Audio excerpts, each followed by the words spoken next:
जय हिंद। आज हम बात करेंगे शेड्यूल्स को याद करने का इंपॉर्टेंट ट्रिक, जो कि हमारे 12 शेड्यूल हमारे संविधान में है और इसको याद कैसे करेंगे। तो इसके लिए सबसे इंपॉर्टेंट हिंदी और इंग्लिश दोनों मीडियम वाले इंग्लिश में याद रखना, क्योंकि ये 12 अल्फाबेट का एक आपको सेंटेंस मिलेगा, उसी के थ्रू 12 अल्फाबेट का 12 वर्ड से आपको पूरे के पूरे शेड्यूल याद हो जाएंगे।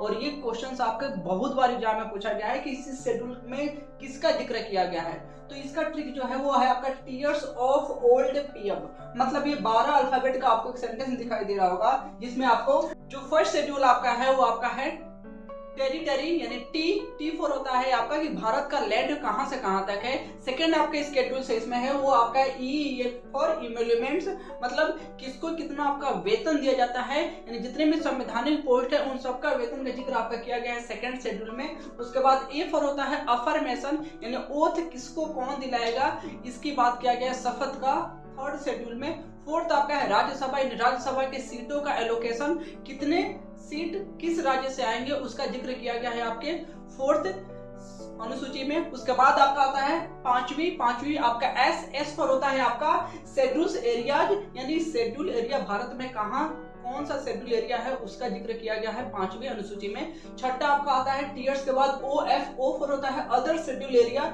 इसमें बेसिकली 4 स्टेट आते हैं, असम, त्रिपुरा, मेघालय और मिजोरम, जिसको आप एटीएम मनी के नाम से बोल सकते हैं। एक छोटा सा ट्रिक यहाँ याद रख लो, क्योंकि ये आपका एटीएम मनी जो है इसमें आपको एम फॉर आपके 3 स्टेट आते हैं बेसिकली, एम फॉर आपका मणिपुर, मिजोरम और मेघालय। तो यहाँ पे मणिपुर को अलग कर देना, क्योंकि मणिपुर अपने आप में डेवलप स्टेट है, क्योंकि वहां से कई सारे प्लेयर निकल के आते हैं, इसलिए मणिपुर को कभी ऑप्शन में आपको नहीं करना है। और यहाँ पे बाकी के 2 आपके जो स्टेट हैं वो आपके आते हैं किसमें, अदर शेड्यूल एरिया, यानी आपका जो छठा अनुसूची है उसमें। उसके बाद आपका आता है 7 का बात किया गया है कि जो राज्य और केंद्र में जो आपकी शक्तियां हैं उनका बंटवारा कैसे कैसे किया जाता है, यानी कौन सा जो सब्जेक्ट होगा किसके अधीन आएगा वो बात किया जाता है आपका 7वें अनुसूची में। उसके बाद आता है 8वां भी ओ है। ओ पर क्या होता है ऑफिशियल लैंग्वेज, यानी आपका जो संवैधानिक जो भाषा कहा जाता है वो आपका टोटल अभी संख्या इनकी 22 हो चुकी है, जिसमें स्टार्टिंग में आपके 14 लैंग्वेज थी, ओनली 14 लैंग्वेज थी। तो ये टोटल जो आपको 8 था यहाँ तक,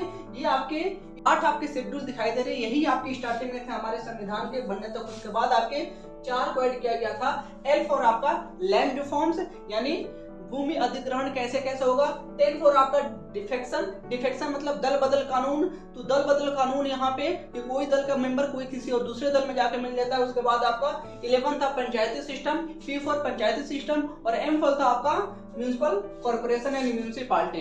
तो ये टोटल आपके 12 शेड्यूल्स हैं। तो इससे के थ्रू आप याद रखेंगे और इजीली आपको याद हो जाएगा, क्योंकि ऑप्शन में कभी भी आप देखोगे तो इजीली सही हो जाएगा। तो ऐसे ही इंफॉर्मेटिव वीडियो देखने के लिए हमारे चैनल को सब्सक्राइब करें।